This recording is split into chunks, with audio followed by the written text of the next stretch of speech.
Thank you so much, Victoria. So we have one more performer tonight, and I have an absolute honour to invite her up to come up. We have been pestering this woman for a year. We have stalked her on Facebook. We've sent her messages. We've tried to figure out dates, and it didn't quite work. But we were so enthusiastic with the idea of her coming to Brighton and reading for us and performing for us that we just kept going until she gave in, and we managed to find a date finally. So I have the honour of introducing Suhaiymah Manzoor-Khan. She is an amazing writer, speaker, playwright, award-winning spoken word poet, and founder of the political blog www.thebrownhijabi.com, where she writes and performs on issues of race, gender, Islamophobia, intersectionality, state violence, and decolonizing minds/bodies. She has been featured in The Independent, BBC, ITV, Sky TV, The Guardian, Al Jazeera, the Islam Channel, TED conferences, music festivals, US slams, and UK universities. And her poetry has had millions of viewers online. If you've managed to see a video of hers online, which is what I think probably did it in the first place, you've got to see it. But you're going to see her live, so this is going to be amazing. She's been translated into multiple languages, and all Suhaiymah's activism is rooted in Islam. So please, a big welcome. She's come from Leeds via London to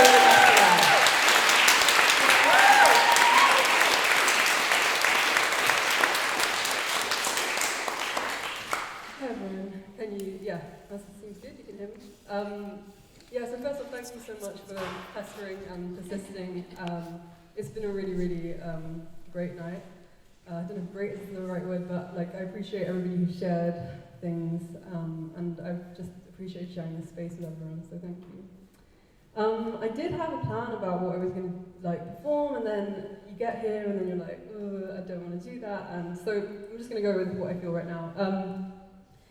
And so the first poem I want to do for you is basically, I wrote this poem because I had been going to all these slams, and what I had felt was, what happens, especially to people of colour, they kind of emerge here, and there's instantly this gaze upon us that kind of leads to this situation where you exploit, I guess, your own trauma for the consumption of the gaze that already consumed that trauma for centuries.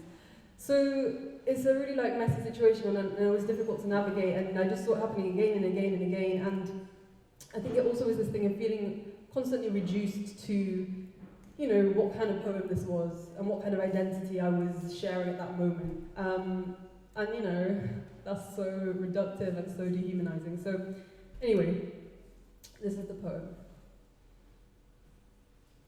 This poem is not for you. You can't wear it on your forehead. It won't look good in your profile picture. And I know you wish it was more colourful already. I'm sorry. But this poem is not for you. Not like the last one, which wasn't for you either, but you told me it was no good.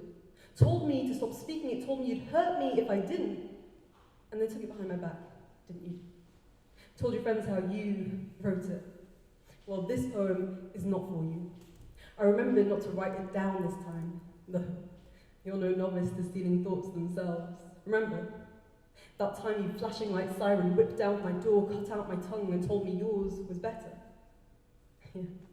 I never found where the old one went, so now my grandma can't always understand. And my God, I wish I could write poems for her instead of you. My God, in a different language, may Allah. Do you remember the boys from school? How you tell me their art was mud dark pretension way below a sea. And the girls in the changing rooms, you'd say, poems are for the empty legs and tanned, not brown shoulder blades. Well, this poem is not for you. And it isn't for your sister either, actually, because we're not. Despite you telling me how similar we are, every time I see her, she looks straight through me. And my grandmother told me as well, how they used to laugh. Your sisters with the now pierced noses told her, only animals do that. And she'll never forget that time you left us by the water's edge. Her hands were full of it, and you said, drink, work hard, goodbye. So we tried to, but my God, the soul. And we only had our hands, didn't we? Only had our hands. Tell me, could you hear our screams by then? My mother was shouting, "Go back where you came from!" But there was no rewombing of the sea. So we're here now where I'm telling you this poem is not for you, but the number of times I've said that makes me doubt it. And if it is for you, then at least let me tell you, don't you dare file it away someplace. Don't you dare blink nod it into the race drawer or scrunch eye it into the colonialism cupboard. Don't token applaud it into the feminism lever arch. I can see you're doing it now. This poem is beyond you. It will never sit on your skin the way my colour sits on mine. You will never find it fallen down the floorboards after 10 years. You will never study it at GCSE, and most of all, you will never feel it pass between you and a stranger in a way that says, I understand.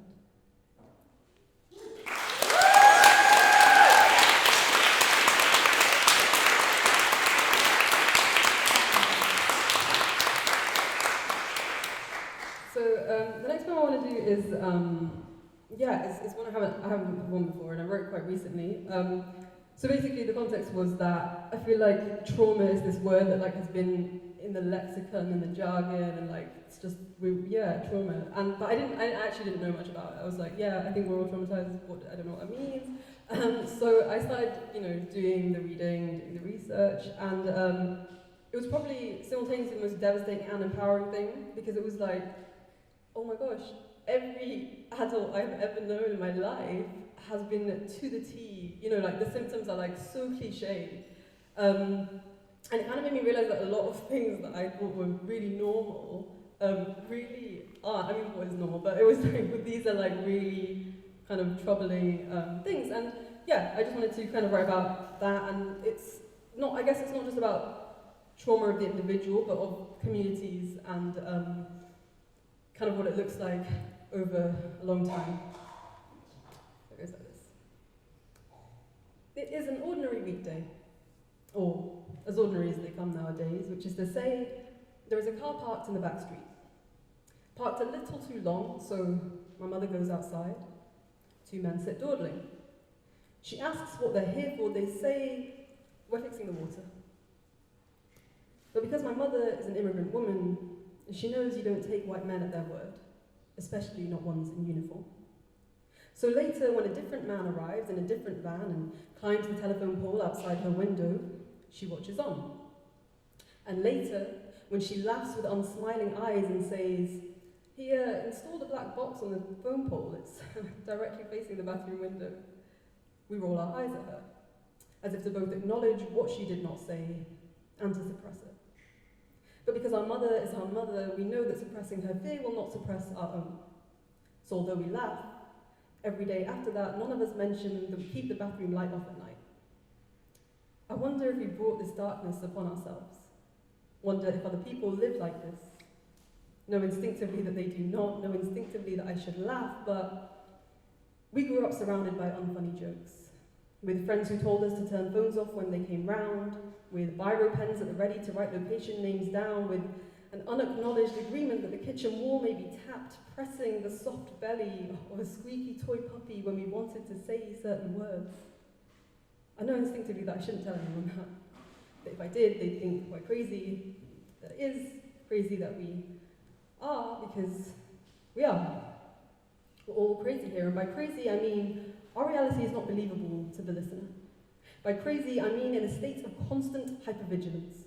By crazy, I mean that constant hypervigilance is the first symptom of trauma, and I mean that racism is living trauma constantly on a mass scale.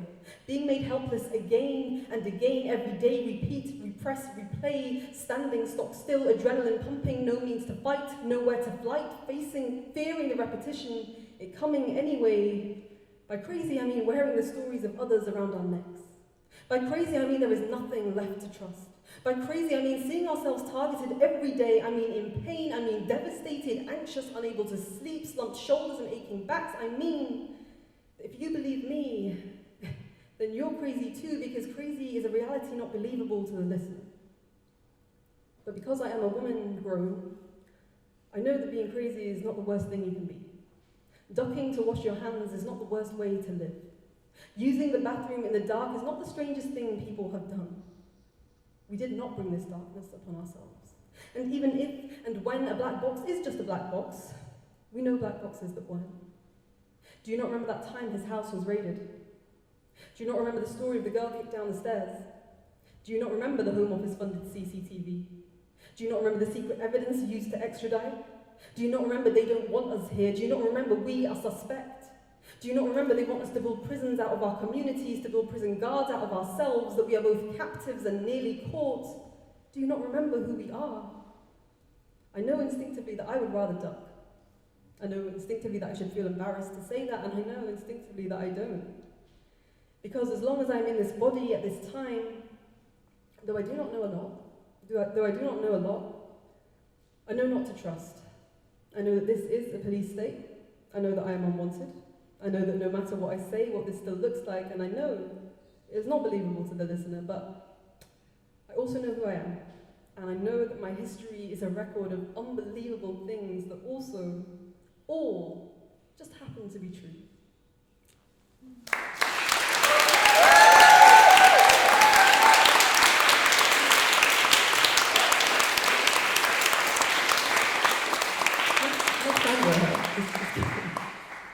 Okay. I don't know. Yeah. So God, okay. So many options.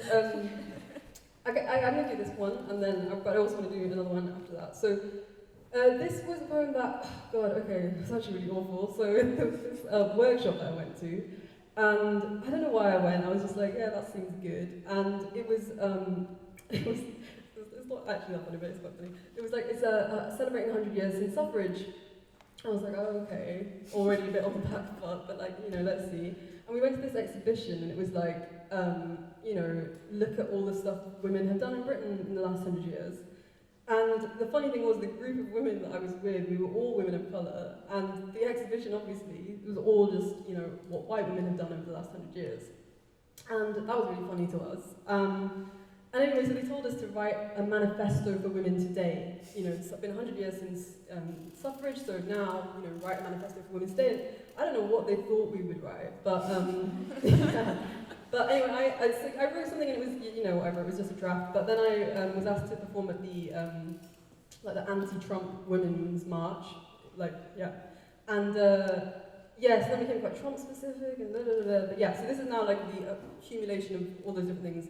And it was 20-point manifesto, but I've whittled it down to 15 because I think it was 20 was a bit excessive. But yeah, so it's called 15-point manifesto for women living in genocidal times. And I say genocidal very seriously, and you know, just take that as you will, but have a think. So, 1. Ask which women just came to your mind. 2. Ask which women did not just come to your mind. 3. Look in the mirror. No, you are not all of us. No, you are one of us. No, the genocidal times began long before you, though. 4.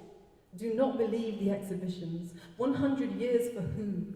Some women stood on the round, darker bellies of others just to get a taste of the pie. No, there were feminists before their feminism. There was history before Europe. Progress before progressive values were coerced onto the world. There were working mothers before there was applause. There were fields and bending knees and factory night shifts and silence. But the history of the world is not a history of great men, or nation states, or civilizations, or wars. It is a history of women. 5. Do not want equality with men whose power comes from their subjection of others. Wish for more than being the other side of the joke, for more than putting someone else into the capitalist punchline. 6. Do not go alone. 7. There is always space for everyone. There is no reason we must queue for freedom, some women perpetually at the back. It is all or nothing. So stand in a row, hold hands. 8. You do not have to climb over me to climb upwards. Hold hands with the women you don't know, not just the ones you respect, not just the ones you get, not just the ones you don't avert your eyes from. You do not have to climb over me to climb upwards. 9. Do not let yourself be reduced. Look for more than representation, call for reparation. 10. Ask the questions that scare you. Ask whether the liberals are really different from the fascists. The liberals will surveil the Muslims, the fascists will remove us, but what's the difference when both techniques dehumanize and destroy? The liberals will say they stand for freedom of speech whilst restricting what Muslims can talk about. The fascists will cut our tongues out instead. But what's the difference when we're silenced? What's the difference when it still means a drone dropped on your home? What's the difference when you're still in Guantanamo Bay? What's the difference when your body is suspect? What's the difference when we're dead? 11. Realize liberation is not a door, not something you walk through and enter, but something that's in you. Your sharp tongue, big heart, and weeping eyes. 12. Liberation did not come from the ballot box. Liberation will not come from the government. No, the state will placate you as it dehumanizes you. No, women's rights only count if they see you first as woman. There are women who will never be woman. They are sitting in refugee camps, in detention centers, and under rubble. They will tell you these women were victims to their own societies. Had they only made it to the West, they would have been free, like you. Had you only invaded their countries to save them, they would have been free, like you. No, you are not free. No, this is only progress the way wrapping a rope around your own neck is getting closer to death. 13. Know that genitals aren't necessary to bring us together. The revolution doesn't need to be pink. The reclamation doesn't need to be naked. What makes us women is not our bodies, but the violence we are subjected to. What makes us oppressed is not that we are the same, but that we are in pain. 14. Fight. Love uncompromisingly. Hone your weapon, your voice, your hands. Go forward and grasp. But do not go alone. You won't make it alone. We won't make it. 15. Come together, you too. It won't be easy, but we were trained for that. We are women, after all.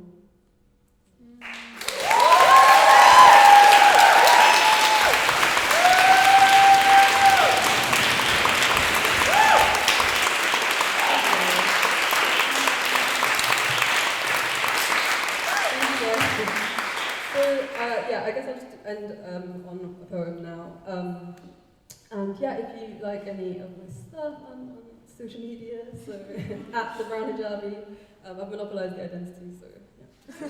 It's actually funny when there's more Brown Hijabi in the audience, but yeah, it's cool.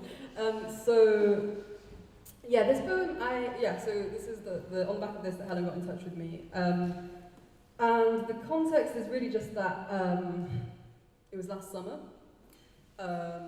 I wrote this the night after the London Bridge attack, which is the one where men in a van got out near Borough Market and they killed people. And it was, I think, 2 weeks after the Manchester Arena attack.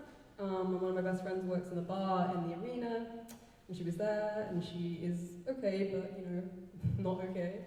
And yeah, it was in that context, and I guess it was 2 weeks before Grenfell, and it was Ramadan, I was fasting. Yeah, so it was an interesting time. Some poems force you to write them. The way sirens force their way through window panes in the night, and you can't shut out the news, even when you try. Write a humanizing poem, my pen and paper goad me. Show them how wrong their preconceptions are. Be relatable. Write something upbeat for a change, crack a smile. Tell them how you also cry at the end of Toy Story 3, and you're just as capable of bantering about the weather in the post office queue. Like everyone, you have no idea how to cook the perfect amount of pasta, still. Feed them stories of stoic humour. Make a reference to childhood. Tell an anecdote about being frugal, mention the X Factor. Be domestic, successful, add layers. Tell them you know brown boys who cry. About the sides of Assads, Amirs and Hassans they don't know, the complex inner worlds of Sumayyas and Aishas. Tell them comedies as well as tragedies. How full of life we are, how full of love. But no, I put my pen down. I will not let that poem force me to write it, because it's not the poem I want to write. It's the poem I have been reduced to. Reduced to proving my life is human because it is relatable. Valuable because it is recognizable. But good GCSEs, family and childhood memories are not the only things that count as a life. Living is. So this will not be a Muslims are like us poem. I refuse to be respectable. Instead, love us when we're lazy. Love us when we're poor. Love us in our back-to-backs, council estates, depressed, unwashed, and weeping. Love us high as kites, unemployed, joyriding, time-wasting, failing at school. Love us filthy, without the right colour passports, without the right sounding English. Love us silent, unapologising, shopping in Poundland, skiving off school, homeless, unsure, sometimes violent. Love us when we aren't athletes, when we don't bake cakes, when we don't offer our homes or free taxi rides after the event, when we're wretched, suicidal, naked, and contributing nothing. Love us then. Because if you need me to prove my humanity, I'm not the one that's not human. My mother texts me too after BBC News alerts. Are you safe? Let me know you're home okay. And she means safe from the incident, yes, but also from the after effects. So sometimes I wonder, which days of the week might I count as liberal and which moments of forehead to the ground am I conservative?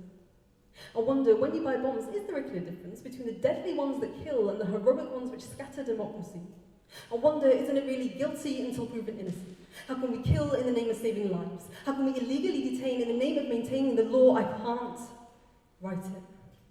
I put my pen away. I won't write it. Is this radical? Am I radical?